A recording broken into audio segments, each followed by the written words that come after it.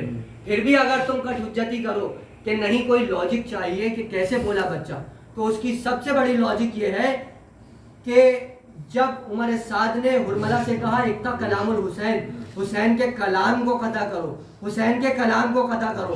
کلام کا مطلب ہوتا ہے بولنا، کلام کا مطلب ہے بولنا. اس کا مطلب ہے علی اصغر بولے تھے. عمر سعد کا یہ کہنا بتا رہا ہے کہ علی اصغر بولے. تو جب کہا کہ کلام کرو، حسین کے کلام کو قطع کرو، اب علی اصغر آخری جملہ فضائل کے اعتبار سے کہ اب علی اصغر نے اپنے ہونٹوں کی کمان پر زبان کا تیر رکھا تو فوجیں منہ چھپا چھپا کر رونے لگی. جیسے ہی فوجیں رونے لگی تو قمر جلالوی نے شعر کہا اصغر جگر کو تھام کے روتی ہے فوج شام، اصغر کلیجہ تھام کے روتی ہے فوج شام، تم تیر کھا کے آئے ہو یا تیر مار کے؟ کیا کہنے، واہ واہ واہ واہ. کلیجہ تھام کے روتی ہے فوج شام، تم تیر کھا کے آئے ہو یا تیر مار کے. علی اصغر کی شجاعت، نہ تیر ہے ہاتھ میں نہ تلوار ہے ہاتھ میں، مگر قتل و غارت ایسا کیا ہے علی اصغر نے کربلا کے میدان میں کہ کربلا والوں سے پوچھو کتنے بھاگے، کتنے پھر گئے، کتنے روئے. یہ کربلا کی تاریخ بتائے گی کہ علی اصغر کے زبان پھیرنے سے کتنے پھرے ہیں. یہ علی اصغر کی شجاعت تھی، یہ علی اصغر کی شجاعت تھی. کربلا کا سب سے شجاع مجاہد ہے عباس. اس کے لیے مرزا دبیر نے کہا کہ شیر کی آمد ہے کہ رن کانپ رہا ہے. مرزا دبیر کہہ رہے ہیں کہ کس شیر کی آمد ہے کہ رن کانپ رہا ہے. رستم کا بدن زیر کفن کانپ رہا ہے، سب قصر سلاطین زمن کانپ رہا ہے، سب ایک طرف چرخے من کانپ رہا ہے. شمشیر بکب دیکھ کے حیدر کے پسر کو جبریل لرزتے ہیں سمیٹے سمیٹے ہوئے پر کو. وہ عباس جو خیبر کی جنگ سن سن کر شجاع ہوا تو اس خیبر پر شاعروں نے انبار لگا دیے. اتنی جنگ خیبر کے اتنے اشعار لکھے کہ یہ ہوا علی نے مرحب کے حملے لیے، مرحب پر حملے کیے، انتر کو مارا، حارث کو مارا، یاسر کو مارا، در خیبر اکھاڑا، انگلی پہ اٹھایا، لشکر کو پار کرایا، تب جا کے خیبر فتح ہوئی. اور شاعر نے کہا وہاں بڑی جنگ ہوئی تب در خیبر الٹا یا زباں ہونٹوں پہ پھیر.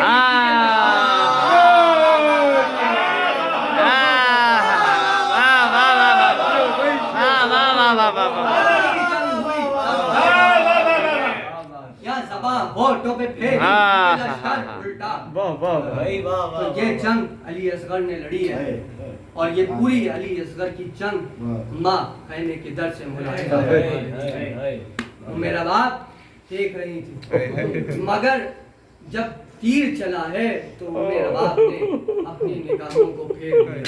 اب رباب کو خبر نہیں ہے کہ بچے کے ساتھ کیا ہوا. حسین تیر لگنے کے بعد علی اصغر کے لاشے کو جب خیمے میں لے کر جا رہے تھے، حسین باہر کر لاشیں اٹھا چکے تھے.